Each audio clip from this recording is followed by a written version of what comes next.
Buen día, espero que se encuentren muy bien. La clase del día de hoy va a consistir en el análisis de los derechos reconocidos constitucionalmente. Vamos a ver cómo se clasifican. Luego vamos a ver que de acuerdo a la intensidad de su protección, también hay otra clasificación, y es justamente la del derecho subjetivo, interés legítimo, interés simple y el derecho difuso.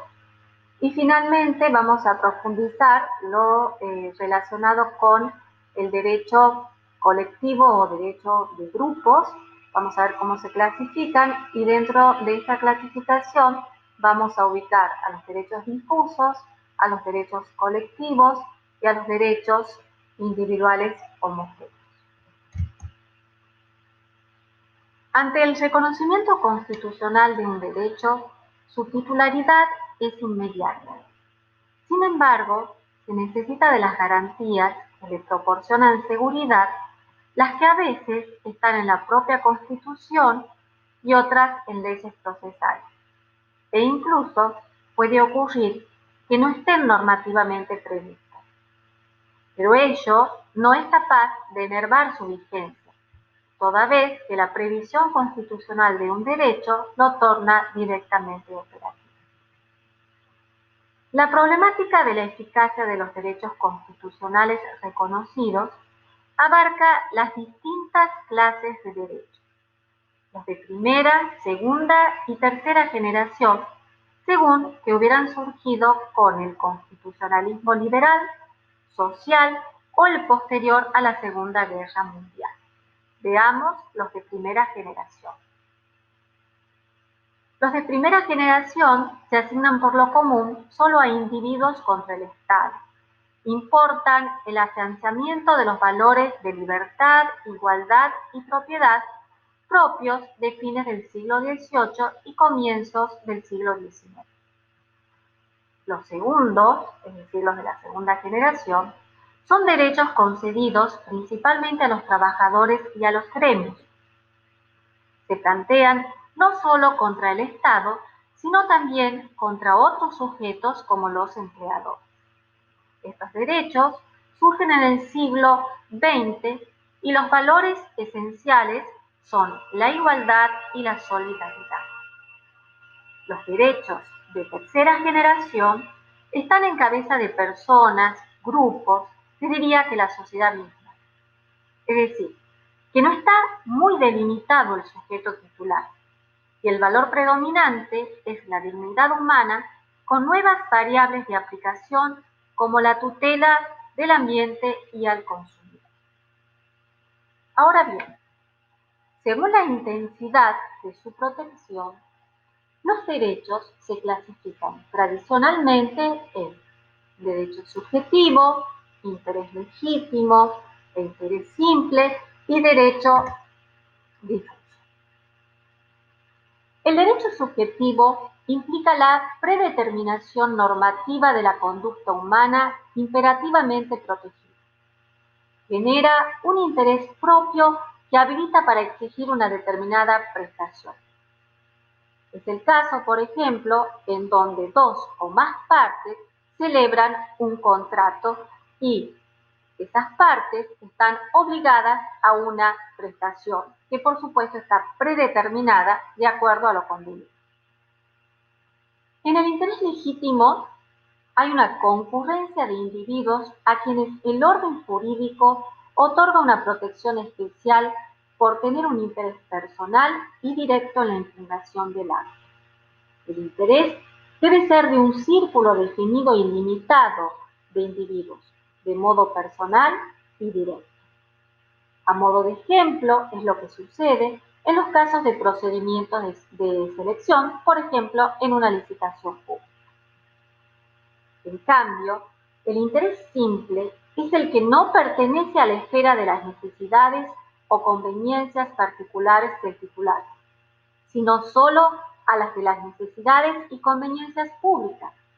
Es el interés que tiene todo particular o ciudadano en que la ley se cumpla y solo tiene protección administrativa mediante la formulación de una denuncia, carece de legitimación para reclamar judicialmente, como tampoco puede peticionar un resarcimiento indemnizatorio. Aclarada estos tres conceptos del derecho subjetivo, del interés ilegítimo y del interés simple, llegamos al derecho difuso. El derecho difuso, como dice el Power, pertenece a todos en la comunidad y al mismo tiempo no pertenece a nadie en particular. Pero profundicemos al respecto. La reforma del año 1994 en nuestra Constitución Nacional incorporó en los artículos 41 y 42 a los derechos de incidencia colectiva, como es el derecho a un ambiente sano, el del usuario, el consumidor y la defensa de su competencia. En la doctrina procesal se admite con bastante aceptación que estos derechos colectivos o los derechos de grupo pueden clasificarse en tres tipos: difusos, colectivos e individuales homogéneos. Veamos a continuación de qué se trata cada uno de ellos. Los derechos difusos son aquellos que pertenecen a todos en la comunidad, como les decía anteriormente, y al mismo tiempo no pertenecen a nadie en particular. Por eso es que se dice que son transindividuales e indivisibles. Y los ejemplos más patentes son la tutela en el ambiente y la del consumidor. Ellos pertenecen a personas indeterminadas que están unidas por circunstancias de hecho, como es vivir en una misma ciudad o ver el mismo programa de televisión. La esfera del interés difuso se vale del interés general no individualizado porque no depende de afectaciones personales, sino del mismo hecho que se quiere amparar.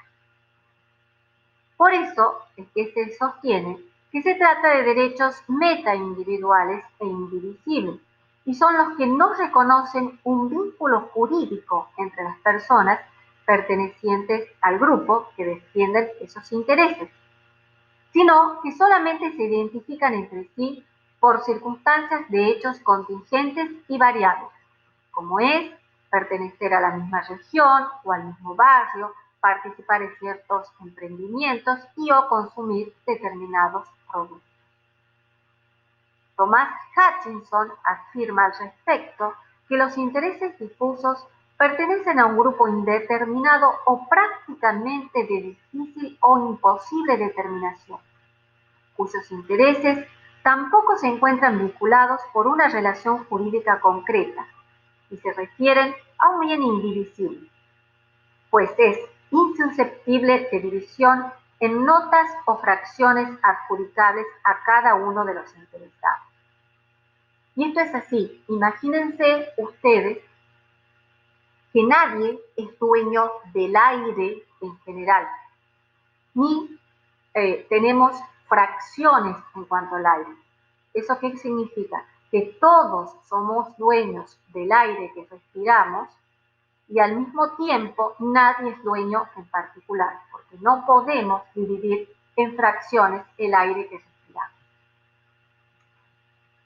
Sigamos con la otra clasificación de estos derechos colectivos o de grupo. Pasemos ahora a los derechos colectivos. Estos derechos también son transindividuales como los difusos. Sin embargo, difieren de aquellos porque los miembros de este grupo están ligados entre sí o con la otra parte por una relación jurídica previa. Por ejemplo, las personas clientes de un banco que cobra gastos administrativos ilegales. Por último, tenemos a los derechos individuales homogéneos. Estos son derechos individuales subjetivos, con la particularidad de que derivan de un origen común, sea de hecho o de derecho, y dan lugar a una acción colectiva por daños individuales. ¿Por qué se denominan derechos homogéneos? Porque tienen la misma causa lo que hace posible su tutela en un proceso colectivo y el dictado de una sola sentencia para todos. En este grupo de derechos individuales homogéneos, el interés de cada uno coincide con el de los demás.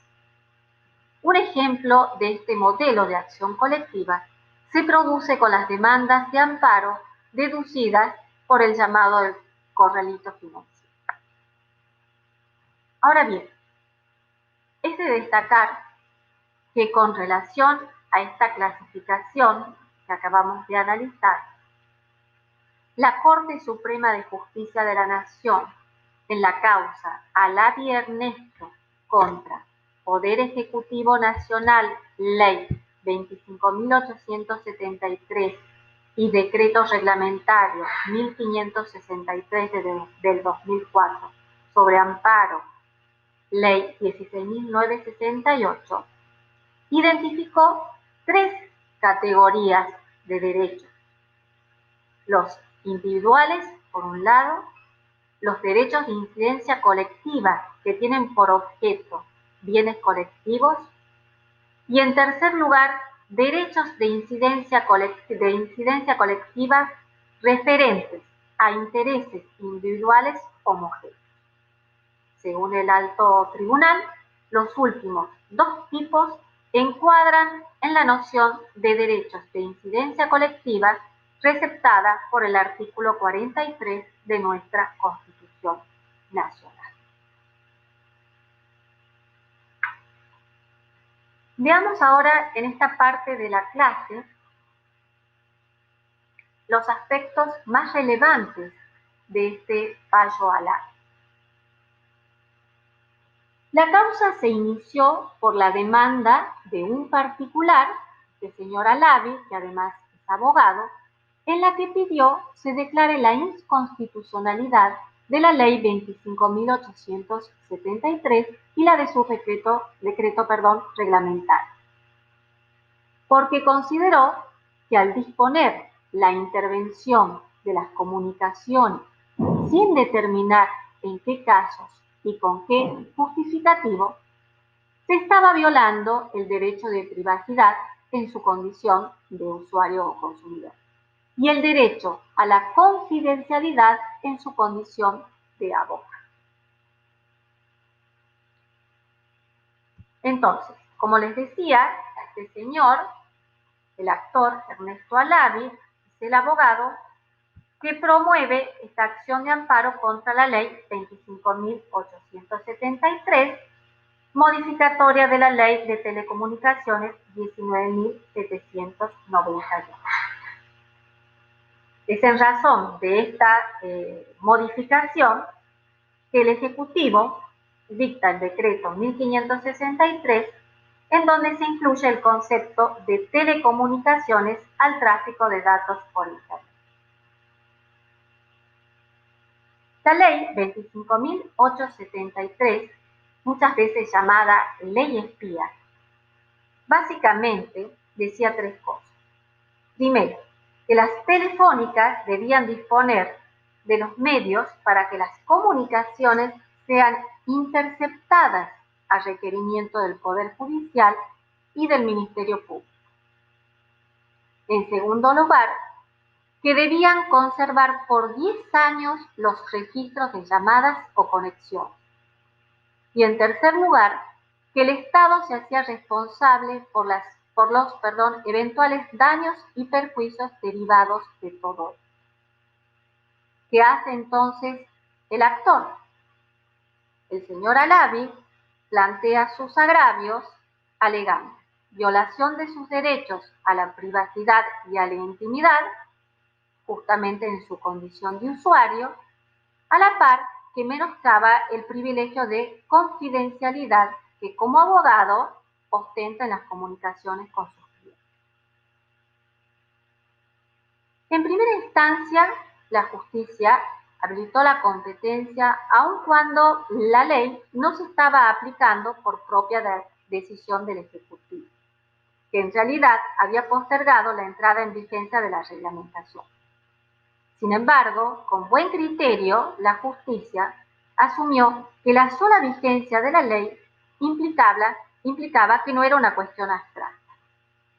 Y en cuanto al fondo de la cuestión, se dijo que la ley era inconstitucional, básicamente porque de sus previsiones no queda claro en qué medida pueden las prestatarias captar el contenido de las comunicaciones sin la debida autorización judicial. Luego la Cámara ratificó el fallo de primera instancia en atención a la tutela constitucional de un ámbito de privacidad y señaló que solo puede ser invadido por el Estado sobre la base de ponderadísimos juicios que sean capaces de demostrar que las restricciones conciernen a la subsistencia de la propia sociedad, siendo entonces insuficiente la sola invocación de la finalidad de combatir el delito, que se postulaba para lo que era, según su criterio, el convertir a todos los habitantes de la nación en rehenes de un sistema inquisitivo en el que todas sus telecomunicaciones pueden ser captadas para su eventual observación remota. La importancia del fallo radica justamente en el considerando 12, donde la Corte advierte, luego de considerar y de profundizar acerca de los derechos individuales y de los colectivos, que en el segundo párrafo del artículo 43 de la Constitución Nacional, al que hice mención en varias partes de la clase, advierte entonces una tercera categoría, conformada por derechos de incidencia colectiva referentes a intereses individuales homogéneos. Como tal, sería el caso de los derechos personales o patrimoniales derivadas de afectaciones al ambiente y a la competencia, de los derechos de los usuarios y consumidores, como los derechos de sujetos discriminados. Todos estos casos, según la Corte, se caracterizan porque no hay un bien colectivo, como podría ser el caso del ambiente, que está previsto en el primer párrafo del artículo 43, y se afectan derechos individuales divisibles. Sin embargo, dice la Corte, es identificar una causa fáctica homogénea. La demostración de los presupuestos de la pretensión es común a todos esos intereses, excepto en lo que concierne al daño que individualmente sufre.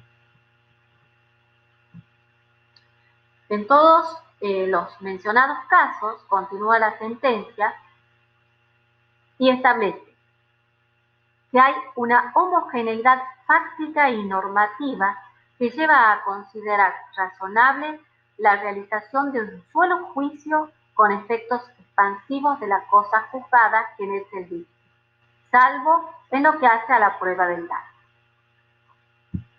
Y sigue aclarando la sentencia. Y sin embargo, no hay en nuestro derecho una ley que reglamente el ejercicio efectivo de las denominadas acciones de clase en el ámbito específico que es objeto de esta ley. Este aspecto resulta de gran importancia porque debe existir una ley que determine cuándo se da una pluralidad relevante de individuos que permita ejercer dichas acciones. Frente a esta falta de regulación de una ley que reglamente el ejercicio de estas acciones de clase, que además constituye una mora para el legislador, se debe solucionar cuanto antes sea posible para facilitar el acceso a la justicia. Sin embargo, la Corte ha sostenido que es obligación de los jueces darle eficacia aun cuando la referida disposición constitucional no esté tan nítidamente consagrada. La Corte ha dicho que donde hay un derecho, hay un remedio legal para hacerlo valer, toda vez que sea desconocido, principio del que ha nacido la acción de amparo. La Corte, en el fallo Alavi, en el considerando 14, hace una mención especial al vacío legal que les acabo de señalar y sostiene que no es óbice para que los jueces arbitren las medidas apropiadas y oportunas para una tutela efectiva de los derechos constitucionales que se aducen vulnerados. Y para concluir sostiene que las garantías individuales existen y protegen a los individuos por el solo hecho de estar consagradas por la Constitución e independientemente de la existencia de las leyes reglamentarias.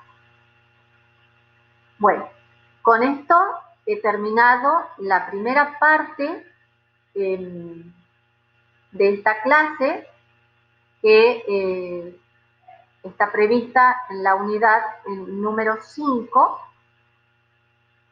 En esta primera parte hemos visto la clasificación de los derechos de grupo o derechos colectivos y les reitero, se clasifican entonces en derechos difusos, en derechos colectivos y derechos individuales homogéneos. Según la intensidad de su protección, estaremos en presencia de derechos subjetivos, intereses legítimos, interés simple o un derecho difuso. Y al comenzar la clase, analizamos los derechos reconocidos constitucionalmente que se clasifican en derechos de primera, segunda y tercera generación. En la próxima clase, ustedes van a ver que me voy a abocar al análisis del amparo colectivo previsto en el artículo 43 de la Constitución Nacional y las personas que están legitimadas para interponer esta acción de amparo.